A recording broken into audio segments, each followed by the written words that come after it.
वर्तमान शासन आई, वर्तमान स्वामी के शासन में हम सभी विराजते हैं।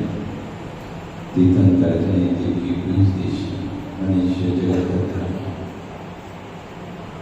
हम यहाँ पर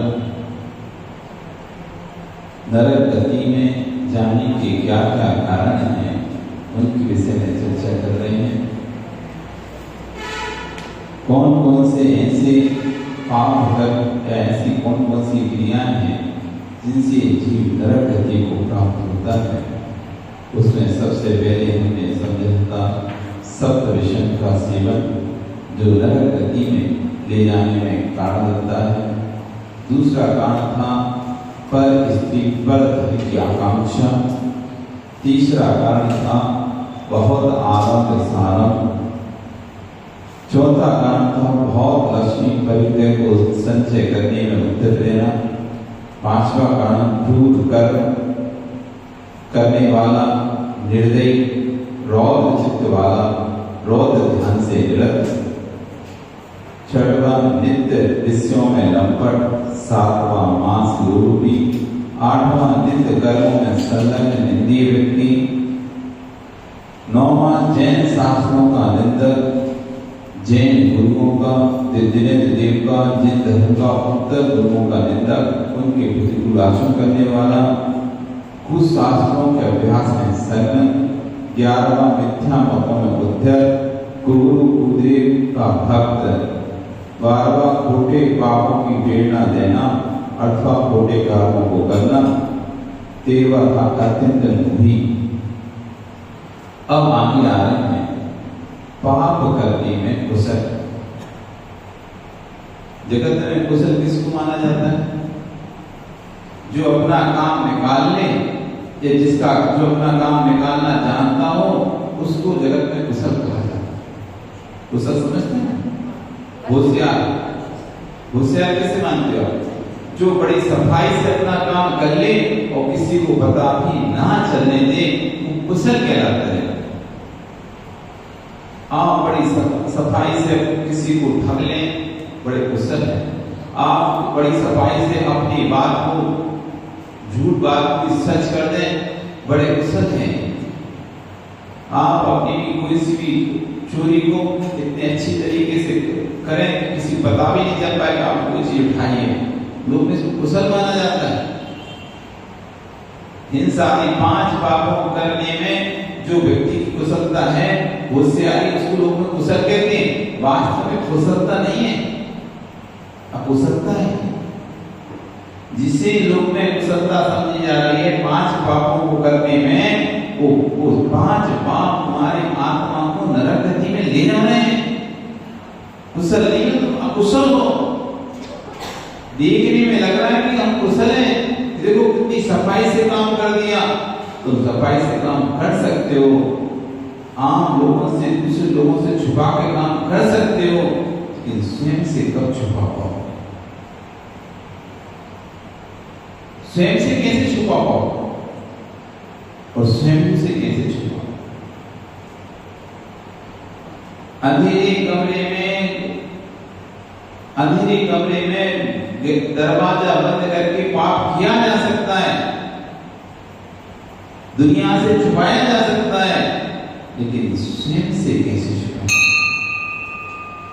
जब भी ये व्यक्ति शांत होकर बैठेगा, जब भी ये व्यक्ति अपने आप के अंदर झांकेगा, वो पाप उसे दिखाई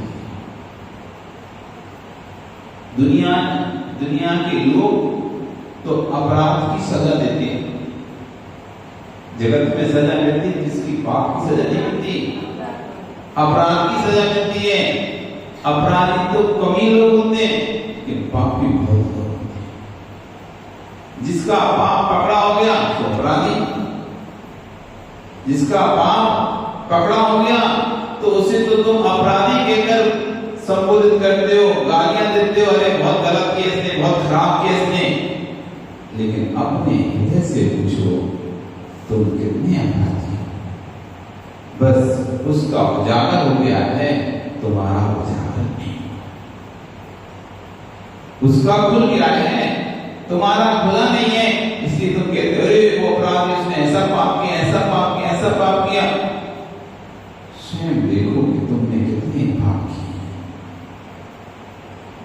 इसकी सजा बाहर की अदालत भले ना दे, बाहर की अदालत उस पाप की सजा ना दे पाए, क्योंकि बाहर की अदालत को तो अपराध की सजा देने का ही अधिकार है, वो अपराध की सजा दे पाती है, क्योंकि उसी के सबूत उसी का लोक में देखा जाता है।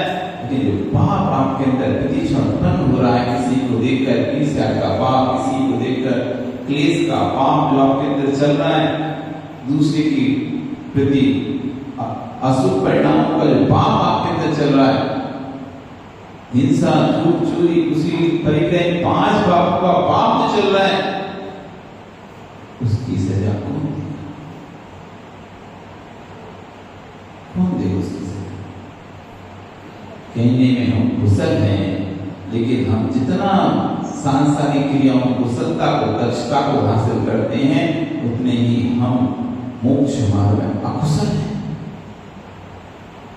जो व्यक्ति जितना अधिक सांसारिक कार्य में कुशल होता है, वो उतना ही मोक्ष मार्ग में अकुशल होता है, क्योंकि सांसारिक कार्य में कुशलता के लिए मायाजाल चाहिए। सांसारिक कार्यों में कुशलता के लिए क्या चाहिए? मायाजाल चाहिए, छल कपट चाहिए, तब जाके अपने आप को कुशल सिद्ध कर पाता है। हम कुशल हैं क्या कुशल हैं? हम कुशल हैं या कुशल हैं? यदि हम मोक्ष मार्ग में लग गए हैं तो कुशल हैं, यदि मोक्ष मार्ग से दूर हैं तो अकुशल। यदि मोक्ष मार्ग में संलग्न हैं तो नियम से कुशल है, क्योंकि हमने अपनी आत्मा के हित के बारे में सोचा है, और जो अपने हित के बारे में सोचे वही तो कुशल होता है। जो अपने हित के बारे में सोचे वही तो कुशल होता है। आप किसके हित के बारे में सोचे? अपने हित के बारे में कि परिवार के हित के बारे में, इस शरीर के हित के बारे में? हम जितनी भी मायाचारी आदि कर रहे हैं, या तो शरीर के लाभ में कर रहे हैं, परिवार के लाभ में, या तो शरीर के लाभ में कर रहे हैं। अच्छा उड़ना है, अच्छा पहनना है, अच्छा खाना है, ऐसे मिलेगा नहीं, इसलिए ऐसे करके घुमा के चीज मंगा लेते हैं। कोई चीज मंगानी होती है हमको तो सीधा नहीं करते, घुमा कर कहते कि ऐसा करो, ये चीज लाओ। घुमा फिरा के कोई चीज हम अपने पास लाना चाहते हैं, या अरे काम करो, तुमको ये जरूरत लगती है, तुम ये चीज लेके आओ, अब उसको लगती है, तुमको भी लगती है, अब उसके पास आ जाएगी, तुम्हारे पास तो आ जाएगी। आ जाए तो हम घुमा फिरा कर बात करने की आदत जो रहती है हमारी, ये किसके लिए? या तो अपने स्वयं के शरीर के लिए अथवा दूसरे के लिए। बहुत सारी चीजें ऐसी होती है जिनको हमें उनसे भी मतलब नहीं रहता, नहीं भी आई तो हमें उससे फर्क नहीं पड़ेगा, लेकिन परिवार के लिए तो चाहिए पड़ता है, तो परिवार के लिए करना पड़ेगा। हम जिसे कुशलता समझ रहे हैं वो अकुशलता है हमारी। मोक्ष मार्ग में यदि आप संलग्न हैं, बढ़ रहे हैं आगे, यही आपकी कुशलता है, क्योंकि ये मोक्ष मार्ग से आप आपकी आत्मा का हित करेंगे, बाकी और नहीं। तो कह रहे हैं पाप करने में जो कुशल होता है, दक्ष होता है, जो दक्ष नहीं होता वो तो ठीक है कम ही कर पाएगा, जो दक्ष नहीं है पाप करने में उसका तो पकड़ा जाएगा, अरे सोचे नहीं हम नहीं करते, हम नहीं करते, अपन से तो नहीं होता, अपन से तो झूठ बोलते नहीं है इसलिए अपन नहीं बोलते। और ये व्यक्ति तुम करो मैं बोल देता हूं, कुशल कि मैं इतनी सफाई से करूंगा पता भी नहीं चलेगा, तुम करते तो पता चल जाता है। इसलिए मैं फोन पे बात करता हूँ, लाओ मुझे दो। किसी को कुछ झूठ बोलना हो तो सभी लोग तो नहीं बोल पाते ना झूठ, तो जो एक्सपर्ट होता है कहते लाओ तुम मेरी बात कराना, मैं ऐसे बोलूंगा पता नहीं चलेगा उसे। तो कुशलता आपको नरक गति मिलेगी चाहिए। 5 पापों को करने में कुशल, फिर धर्म से दूर रहते हैं। पाप करने में तो अग्रणी है, सबसे आगे आगे है, लेकिन धर्म के कार्य में सबसे पीछे की लाइन में कतार में जो खड़े होते हैं, ऐसे व्यक्ति नरक गति का, जबकि होना चाहिए कि धर्म के कार्य में अग्रणी होना चाहिए और पाप कार्य में पीछे रहना चाहिए। लेकिन जो व्यक्ति पाप के कार्यों में आगे रहता है, हिंसा, झूठ, चोरी, उसी 5 पापों कार्य में सतत आगे अपने आप को करके रखता है, और जब भी धर्म की बात आती है, धर्म का कार्य आता है, भैया हम नहीं करेंगे, हमसे नहीं होगा, और पीछे जाके बैठा। हर कोई व्यक्ति धर्म का कार्य नहीं कर पाता, कितना भी शार्प माइंड हो, कितना भी अच्छा व्यक्ति हो, कितना भी अच्छा बोलना जानता हो, लेकिन तुम हर कोई को माइंड को खड़ा नहीं कर पाओगे। डरेगा, बचेगा, बचने का प्रयास करेगा, मुझे ना बुलाया कोई और आ जाए, कोई और कर ले, मैं बच जाऊं, कहीं मुझे ना करना पड़ जाए, मुझे ना बोलना पड़ जाए। आप देखो, जिसको डर लगता है माइंड से, वो ये सोचता है मुझे कोई माइंड ना दे, कोई नहीं होगा तो सोचता है कोई आ जाए, इधर उधर ढूंढेगा और वो अपना टाइम पास करेगा, क्योंकि मुझे बुला ना ले, कुछ ना हो जाए। क्यों? ये हिम्मत ही नहीं उसके अंदर। ये हिम्मत होना भी बड़ी, कि धर्म के कार्य पर अग्रणी होना, इसमें बहुत बड़ी हिम्मत चाहिए। हर कोई अग्रणी नहीं हो सकता आगे आगे, एक दूसरे का मुंह ताकते रहेंगे, एक दूसरे का चेहरा देख रहे, तू तो जा, एक दूसरे का कहते तू जा, तू जा, तू जा, तू जा, अरे तू क्या जा, तो मैं क्या कमी है दूसरे को भेज रहे हो, तुम्हें क्या कमी है? या तो बस यही कमी कह सकते हैं, या तो उसको असुर आयु का बंद हो गया है, जो स्वयं धर्म पर आगे नहीं बढ़ पा रहा, दूसरे को धकेल के आगे भेजा है। तुम जाओ, तुम जाओ। वन में राम, लक्ष्मण, सीता, 3 लोग जंगल में हैं। सीता चौका लगाती है, साधु का प्रणाम करती, लक्ष्मण से कहती तुम भी दो ना हार, नहीं आप दो, हम बाहर रहेंगे, आप दो अब बाहर देखेंगे, आप दो अब बाहर देखेंगे। क्यों नहीं दे पा रहा? नरक गति का बंधक छीन, नारायण को नरक गति बनती है, नियम है, जाने ही उसे नरक गति का बंधक जीव है ये। इसके भाव आगे सबको प्रेरणा करेगा, आगे आगे कार्य करेगा, तुम्हारी मदद कर देगा, लेकिन स्वयं का भाव नहीं होगा। आपके घर में भी आपने कई बार देखा, चौका लगा तो बहुत सारे लोग आप बोलते हैं हाथ दे लो, नहीं तुम दो, हम सब व्यवस्था करते रहे, सामान ला के, लेकिन दैनिक में बोलते, दैनिक नाम पे तो भाग जाएंगे, चले जाएंगे या बाहर खड़े खड़े देखते नहीं होगा उससे। क्यों नहीं हो रहा? धर्म कार्य करने के पीछे क्यों रह रहा है व्यक्ति? क्यों इसको डर लग रहा है? क्यों इसके अंदर हिम्मत नहीं आ रही? और भाई कोई प्रोग्राम का, किसी का संचालन का या किसी का काम कर दिया जाए, फटाक से चालू हो जाएगा। कोई गाना गाना हो, फटाक से माइक पकड़ के बोलना शुरू कर देगा। क्यों? इस कार्य में आगे जैसे पीछे क्यों? क्योंकि नियम से कुछ ना कुछ गड़बड़ हो गई। तो धर्म कार्य करने में जो दूर रहता है, फिर कह रहे सील से रहित है, जो जिसका सील भंग हो चुका है और जो निरंतर अपने सील को भंग करता रहता है, अशुभ खोटी चेष्टाओं के द्वारा, अशुभ खोटे विचारों के द्वारा, अशुभ खोटी क्रियाओं के द्वारा जो निरंतर अपने सील को भंग कर रहा है, वेश्यावृत्ति आदि कर रहा है, ऐसा व्यक्ति मरकर नरक जाता है। दुराचारी, खोटा आचरण करने वाला,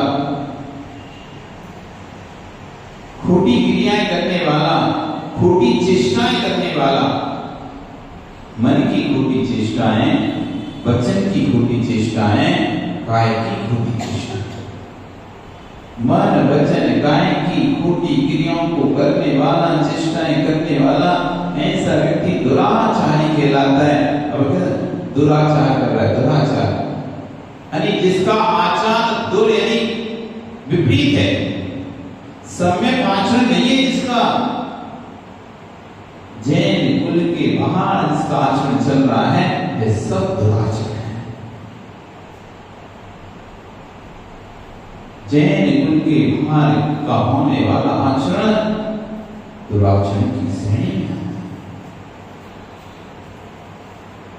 इस सब चीजों को समझना, विवेक भी पहले रखना चाहिए कि हमें क्या करना है, क्या नहीं करना है।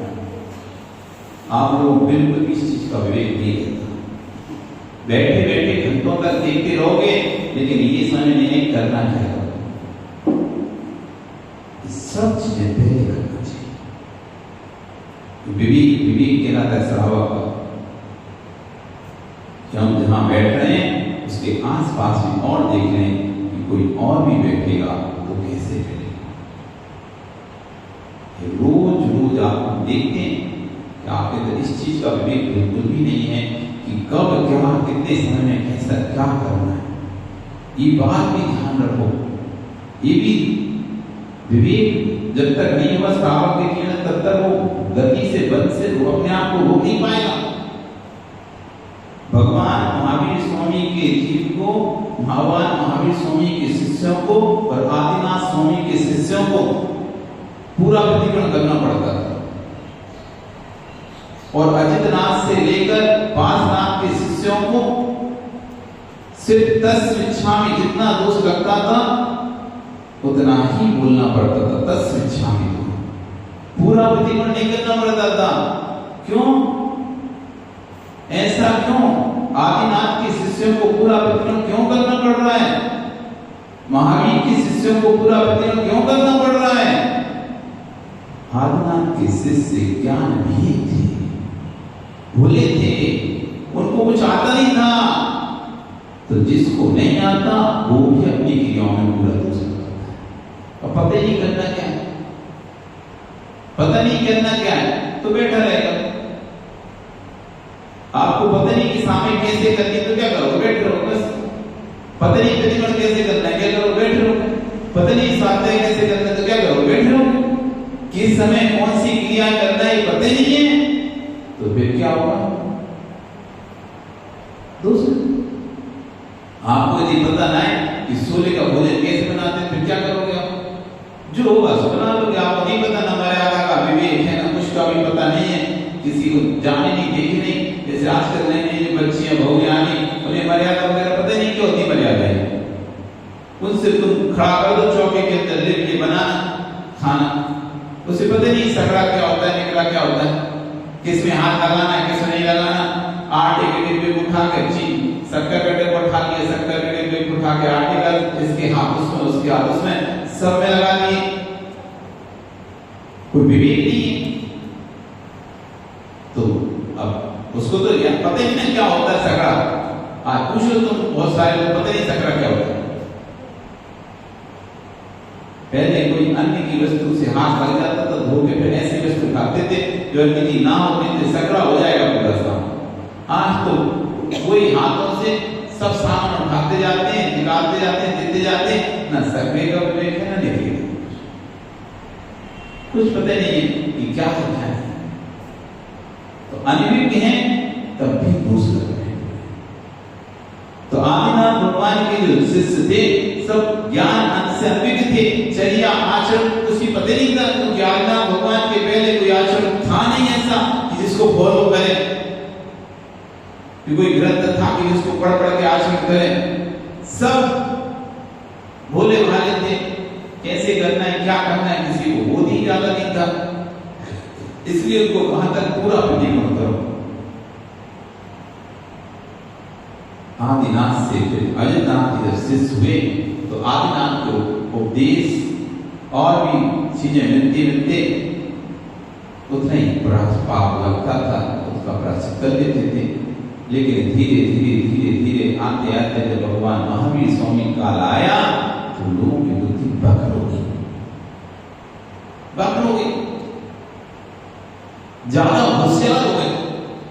भगवान महावीर स्वामी के शिष्य को ज्यादा ही होशियार हो गए, छिल जाए हो गए सब।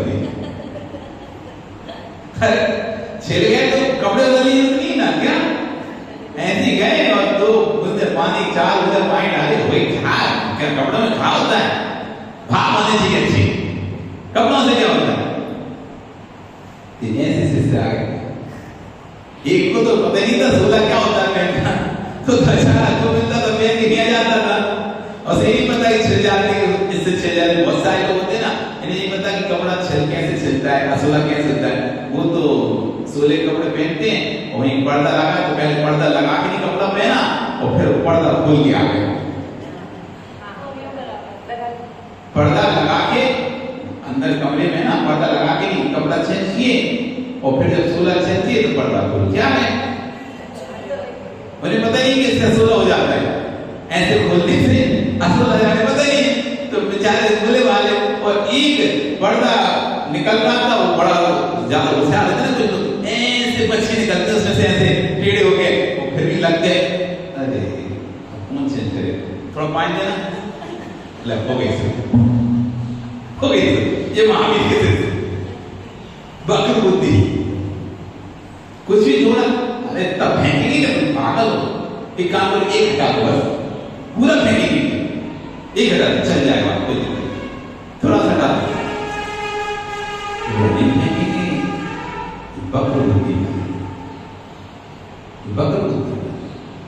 अम्मा दूध लेके आए 5 किलो और उसमें निकल जाएगी चीटी, अब 5 किलो दूध फेंकोगे क्या करोगे? 5 किलो दूध क्या करोगी? फेंक दोगी कि चीटा फेंक दोगी?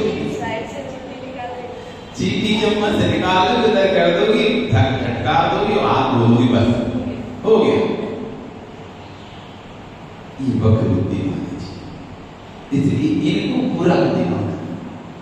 कैसा करना है? मन महाराज जी, मन शुद्धि, वचन शुद्धि, काय की शुद्धि, लो भी लाल क्या बोलेगा व्यक्ति? मन शुद्धि, वचन शुद्धि, काय की शुद्धि, काय की शुद्धि। एक कह रहा है मन शुद्धि, वचन शुद्धि, काय शुद्धि, और एक कह रहा है मन शुद्धि, वचन शुद्धि, काय की शुद्धि। महाराज नमो तुम तो हार कर लो, देर से बढ़िया है।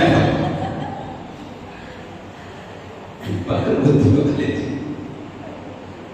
जान जानकर पता भी है कि हम अशुद्ध हो चुके हैं, तभी अरे सब तो ऐसी हैं, सच है, हमसे कोई अलग से आए, तुम सबका बहाना लेकर अपने ऊपर पाप मत डालो। कौन कैसे कपड़े पहन के आए उसका पाप है, कौन किससे छिल के आया कैसे आया है उसका पाप है। लेकिन आप तो अपनी शुद्धता बना के रखो।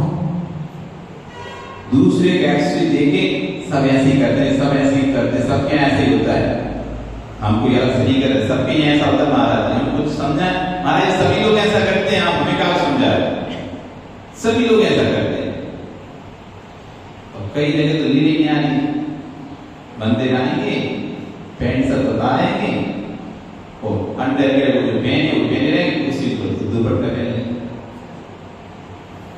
हाँ घर से ना के आते हो, यहाँ से सही है, वो जो घर से ना के आते हैं या ड्रेस से कर लेते हैं। पूरे कपड़ा उतारो, हाथ पैर तो उठाना नहीं है। तो घर से ना के अच्छी बात है, हाँ पूरे वस्त्र उतारो, टॉवेल लपेटो, हाथ पैर धो, फिर चीज दोबारा से नहाने की जरूरत नहीं है, लेकिन कपड़े पूरे उतारना।